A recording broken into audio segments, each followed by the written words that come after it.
สบายดีเด้อพ่อแม่พี่น้องมื้อนี้กะจิเอาภาพบรรยากาศการไปกินข้าวแบบว่า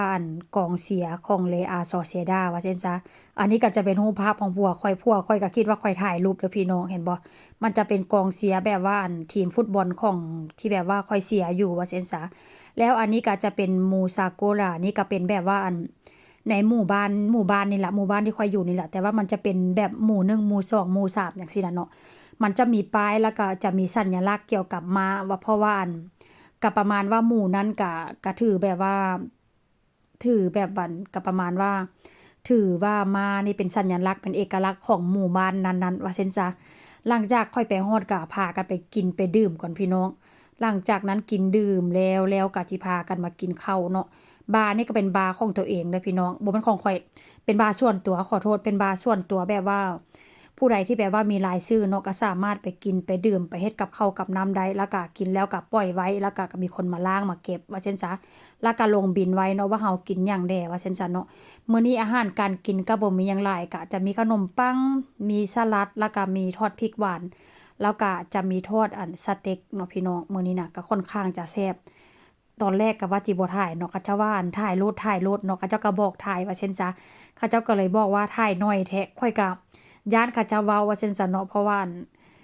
ตอนแรกก็บ่ฮู้ว่าเขาเจ้าอยากให้ถ่ายข้อยก็เลยบ่ได้ถ่ายหน้าเขาเจ้า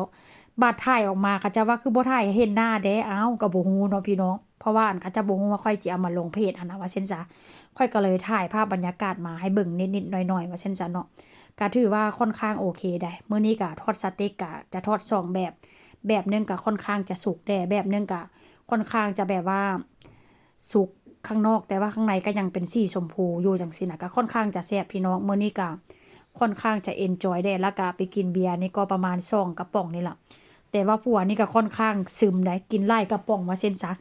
กินหลายกระป๋องกินหลายช็อตว่าเซ็นซะก็ถือว่าไปตั้งแต่บ่ายโมงพู้นแหละเนาะจนว่ากลับมาประมาณ3ทุ่มลูกชายก็มาฮอดบ้านก็นอนอยู่โซฟาประมาณ1นาทีก็หลับเพราะว่ามืดมื้อบ่ได้นอนสวยบ่ได้นอนเว้นว่าเซ็นซะ นี่แหละพี่น้องมื้อนี้ก็เอาภาพบรรยากาศมาฝากกันในการที่แบบว่าไปอยู่เป็นกลุ่มเขาเจ้าว่าซั่นจ้ะอันนี้ก็จะเป็นภาพของลูกชายมื้อนี้เสื้อลูกชายก็บ่ได้ใส่เด้อพี่น้องเพราะว่าหยังเสื้อลูกชายก็เอาไปไว้บ้านสวนเห็นบ่ลูกชายก็